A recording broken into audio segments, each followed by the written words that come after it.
Did you know that around 95% of businesses struggle to understand why they're not top of the Google search engine results and Google Maps? And from my experience, it seems to be down to 5 reasons why. So take 5 minutes out of your schedule, make some notes during this video, because I'm going to show you the 5 reasons why people are not getting their business to the top of Google search results. So if you're new here, you're about to benefit from the 22 years experience I have as a web designer, so make sure you subscribe so you don't miss my next release. Now the great thing is you can get to the top of your keywords and your area if you're prepared to put in the work and follow these 5 tips or these 5 strategies, these 5 bits of advice that are going to help you today. So what's the first area you need to focus on? Well, it is that word, focus. Think for a moment about your business. Where's your focus when it comes to the search engine? Are you focusing on trying to please Google, putting in keywords, putting in optimizations to try and get Google pleased? Or are you actually focusing on what your customers want? Are you thinking about your focus on what they're needing, what their questions are, how they want to build their business with you? So that's the first thing people get wrong. Their focus is on the search engine rather than their focus being on their customers. And so of course you need to communicate with your clients to find out what your customers want. Get comments from them, get emails from them. And if they've got questions, put them as an FAQ or a question and answer on your website and on your Google business profile. So use FAQs to hold their hand, to help them to know what they need to do next. Have a process, have a funnel that makes sense to them. Listen to their feedback. And when you look at some of these businesses, their spammy titles, who are they trying to please? Are they thinking about the customer or are they thinking about the algorithm, the search engine? Well, it's obvious, isn't it? So that's the first area. Focus on pleasing customers and not focus on the search engine algorithm. Now the second area is insights. Google gives you a lot of information about your business, how it's doing on local search. You can see what keywords are being used. So it's true, you may use Google Analytics to get information. You may use Google Search Console is another thing you can use. And here also you can use the insights. And the insights tell you what keywords people found your business under.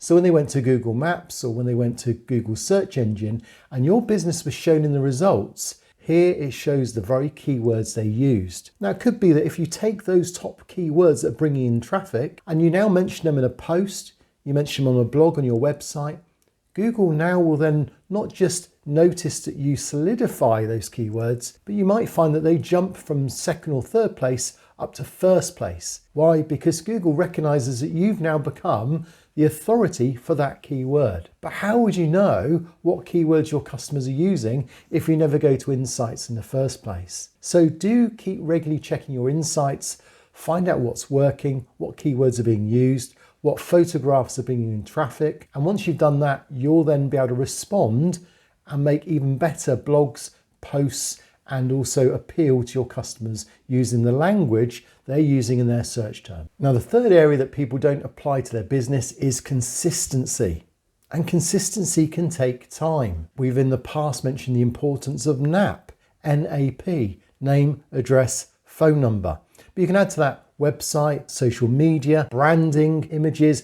There is so many other things now that are included in that idea of NAP. So what is the idea of NAP? Well, it is consistency across all platforms. So if I did a search for your business, would it have the same address? Would it have the same phone number? Would the branding be the same? If I go to Facebook, is it the same as on, say, Twitter? If I go to your website, is it the same as on YouTube? Your business should have a consistency. I mean, if you went down the high street and you saw a McDonald's, but the red and the yellow were different colours to the ones you're used to, and the M was a different font, and McDonald's was spelt in a different way with an A rather than an MC, wouldn't that just make you wonder whether it's trustworthy? You might not even choose to go in there because it feels a bit fake. You need to have consistency, and Google knows that.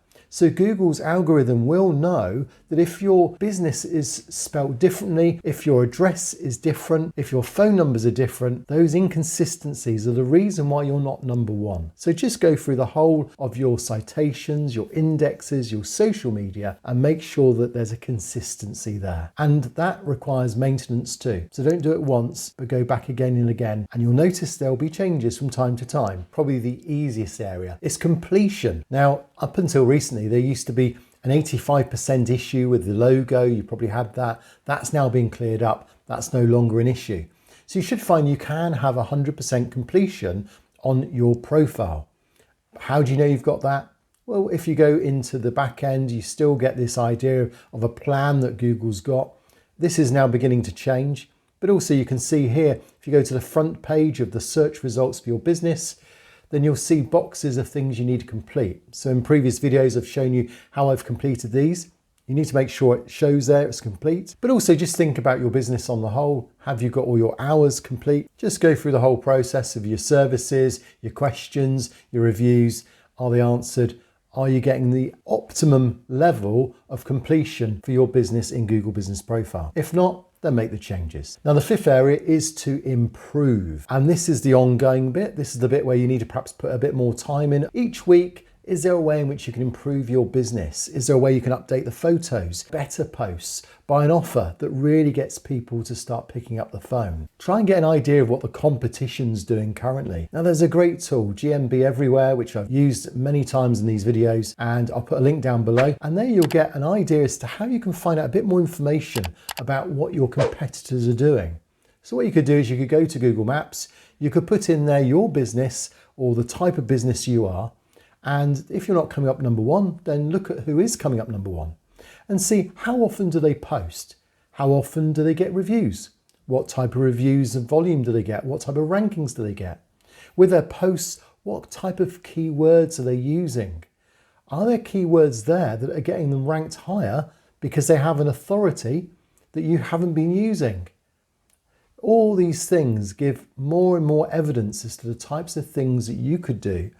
Now, if you're doing these things, well, then try and beat the competition. Take the next one or two or three that are above you and see what do they do? How regularly do they update? Are their reviews always spot on 5? Surprisingly, I've done a video that shows that actually 4.21 is probably the best result you want when it comes to reviews.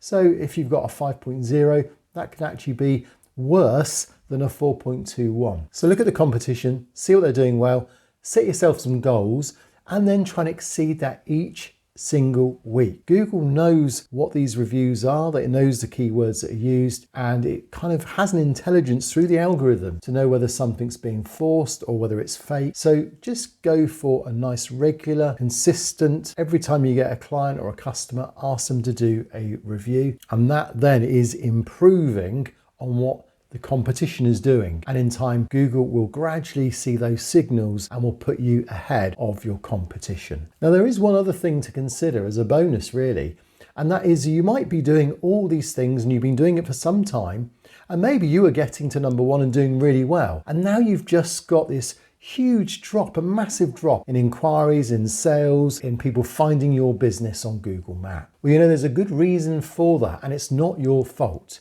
So if you want to know what that reason is, then you need to head over to this video now, because there I'll show you why you've seen that massive decrease in sales and traffic.